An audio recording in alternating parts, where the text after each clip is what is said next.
Eric Huff is next.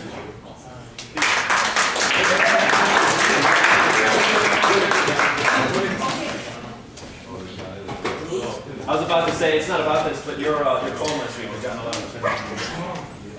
I told my mama. She sent some emails. That's cool. Eric Huff, everyone. Okay, first of all, I have an announcement to make. It's very important. Today, in my mailbox, I got a Secret Santa gift. And it says, "To Erica, your Secret Santa." It says, "Sugar Cookie Body Mist." Thank you. You're welcome. Thank you, whoever you are. Whatever. Okay, first poem I'd like to read is called "The Autumn Song of Aung San Suu Kyi." September 22nd, 2007. Mingalava. When I was young, I remember seeing my father, gray in the face, missing several yellow teeth, but happy, work in the wet green field.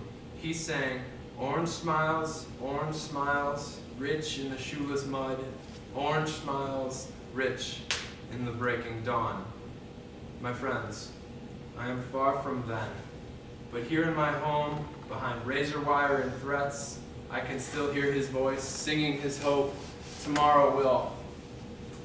September 24th, 2007. Solidarity. A union or fellowship arising from common responsibilities and interests, as between members of a group or between classes, people, etc. Crush. To overwhelm with confusion, chagrin, or humiliation, as by argumentation or a slighting action or remark. Squelch. September 26, 2007. Children look from checkerboard windows wondering if their teachers will return. The Buddhist monks from the monasteries march in protest like a streak of orange in the sky right before the night. Followers on either side stand out like stars, marking the borders of this universe, endless. Green boys hold confidence with soft hands, hidden behind smiles and riot shields. They eat prayers meant for the empty-bellied pagoda, shimmering before the tears, before the gas. Would they fire on the monks? Military thunder as trucks unload shipment of rat-a-tat-tat and young men. Terror in the streets of Yangon. 10-minute warning before metal stings, beatings and gunfire from birthday noisemakers. Arrest the protester. A ghost of Christ carries over the guarded alley. Shoes left as proof. I once stood here. My shirt stains dripping at my toes. A thick, choking gas over everything, over everyone yelling, "Mother, brother," bullets buzzing past earlobes and open calls for help. To crush a wave, green uniform set against gray concrete, street and solidarity, cracked heads of foreign journalists. Kneel down, walk like a dog. In the way, orange smiles, rich in the green attack. September 27th, 2007. Witnesses said soldiers fired automatic weapons into a crowd of protesters. It is difficult to learn the numbers of dead in a chaotic situation. A number of monks were beaten and arrested. Soldiers came in and told them to kneel. The authorities are clamping down on telephone and internet communications.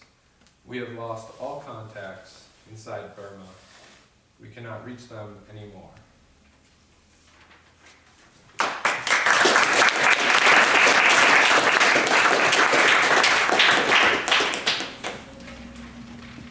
All right, it's called a breakdown.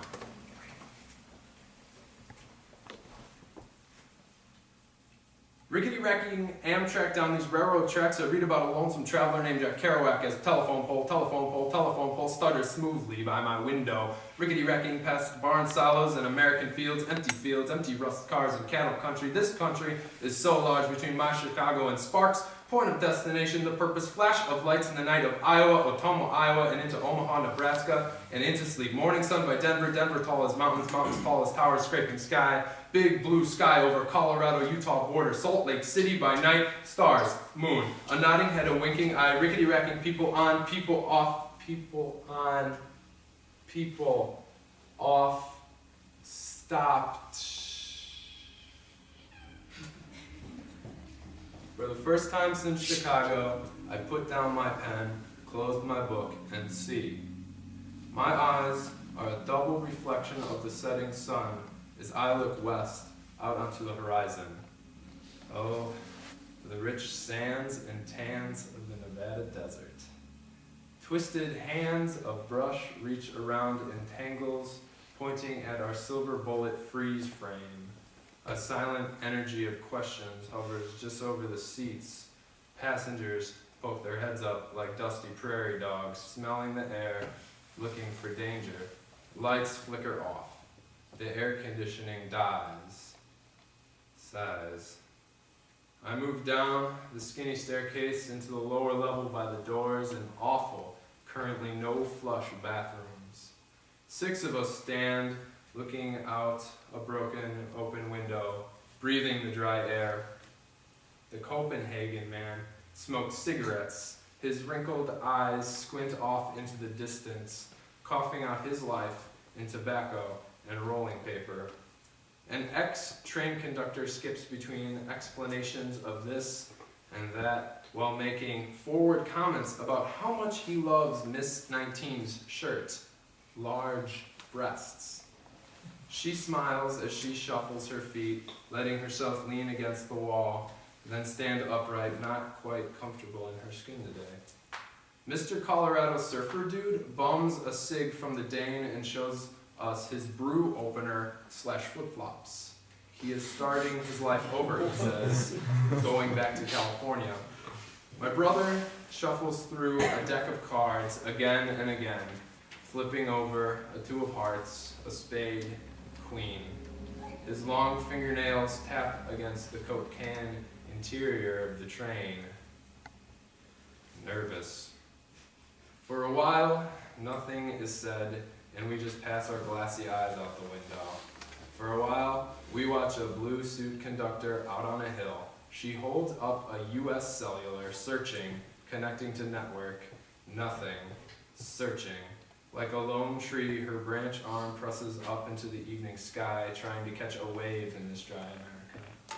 Mr. Copenhagen sticks his head out of the broken window and looks right and left at nothing. What are we to think? There's no explanation for this unscheduled stop, no complimentary meal pass, nothing. A lurch, then nothing. I hang my head out of the window as the 2 sweaty engines offer an example of abandonment. The sun, tired of laughing, falls beneath the black line horizon to leave us decapitated.